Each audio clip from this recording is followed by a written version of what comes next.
के बगैर उनको कह दिया जाता है कि भाजपा में आपका स्वागत नहीं है। वो कहानी क्या है, आप दर्शकों को बताएं। दरअसल इस पूरी किताब का जो सबसे हाई पॉइंट था, आपने उसको पकड़ लिया सौरभ जी। इसके लिए आपको बहुत धन्यवाद।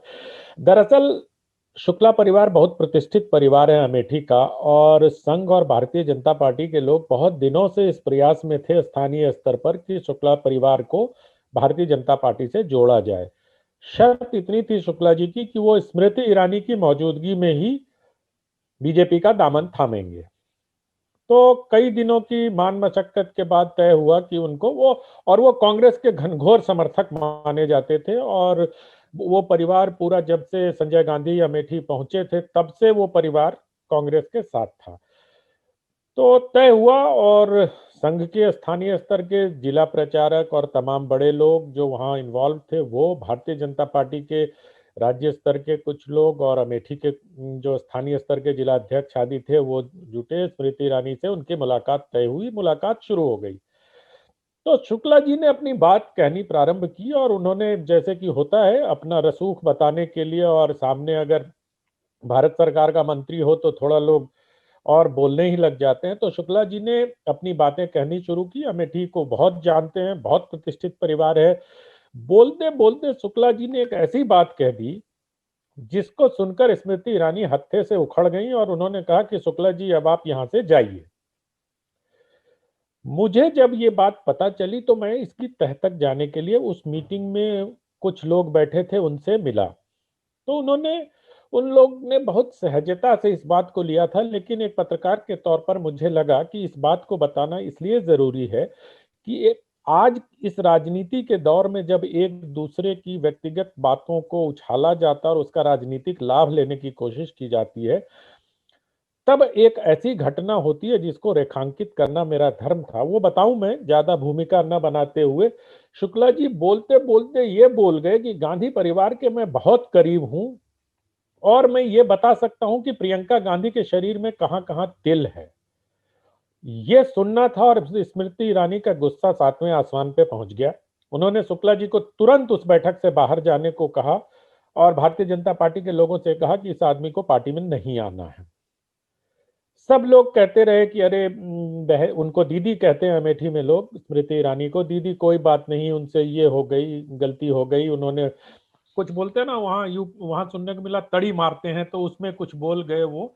लेकिन उन्होंने कहा नहीं, जो आदमी किसी महिला की इज्जत नहीं कर सकता उसको मैं अपने साथ नहीं रख सकती हूँ। तो मुझे लगा कि इस बात को आज की राजनीति में जब व्यक्तिगत चीजें हो रही हैं, इसको रेखांकित करना जरूरी है। और वो तब, जबकि ये मतलब कांटे की टक्कर में थी, और लोग बता रहे थे कि उनके पास 20 से 25 हजार वोट हैं। तो जब आपका सब कुछ दांव पर लगा हो, स्टेक हाई हो, ऐसे समय में 25 हजार वोट को ठुकरा देना, और वो भी उस प्रियंका गांधी के लिए जिसने स्मृति ईरानी को कहा था स्मृति हु, आपको याद होगा सौरभ जी, 2014 के चुनाव में। जी। जी जी।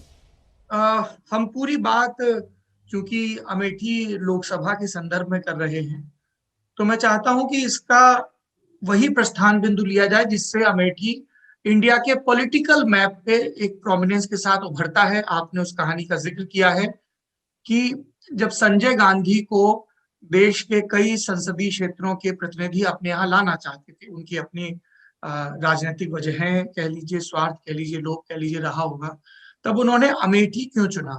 संजय सिंह से दोस्ती एक वजह थी, किलोई के राज परिवार से पुरानी मित्रता, रायबरेली के साथ होना, या गांधी परिवार को ये लगना कि इलाहाबाद से सटा जो अवध का इलाका है वहां पर उनका ज्यादा प्रभाव है, क्योंकि एमपी से भी ऑफर था, दक्षिण भारत से भी ऑफर था। अमेठी क्यों चुना गया? क्योंकि आपने इसकी आ, किताब के उत्तरार्ध में एक और व्याख्या दी है जो बहुत डिबेटेबल है जी कि जी। नेहरू इलाहाबाद की जगह फूलपुर क्यों गए, इंदिरा ने रायबरेली क्यों चुना, फिरोज वहां से रहे थे सांसद, और फिर अमेठी क्यों चुना गया? तो मैं चाहता हूं उसके बारे में आप बताएं। देखिए, ये आपने संकेत कर दिया है, और मुझे लगता है कि गांधी नेहरू परिवार चुनावी क्षेत्र के चुनाव में बहुत सजग रहते हैं।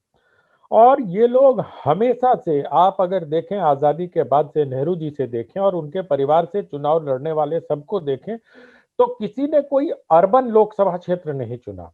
नेहरू जी का परिवार, उनका घर इलाहाबाद में था, लेकिन इलाहाबाद से चंद किलोमीटर दूर वो फूलपुर चले जाते हैं चुनाव लड़ने के लिए। इंदिरा गांधी के पति फिरोज गांधी रायबरेली चले जाते हैं चुनाव लड़ने के लिए।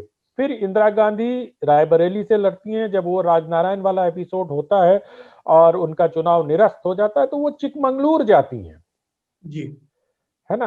तो अगर आप इस तरह से देखें, सोनिया जी भी अमेठी पहुंचती, तो इसके पीछे मैंने एक विमर्श का बिंदु छोड़ा है अपनी इस किताब में, जिस पर आप जैसे राजनीतिक टिप्पणीकार और लोग उस पर बहस कर सके। तो मुझे एक रेखा दिखाई देती है गांधी नेहरू परिवार के लोग अपने संसदीय क्षेत्र के चुनाव में, कि ये सारे लोग पिछड़े हुए इलाके को चुनते हैं और उसको पिछड़ा ही रहने देते हैं। उनको ये बहुत इमोशनली उनके साथ अटैच होते हैं, उनको ये एहसास कराते हैं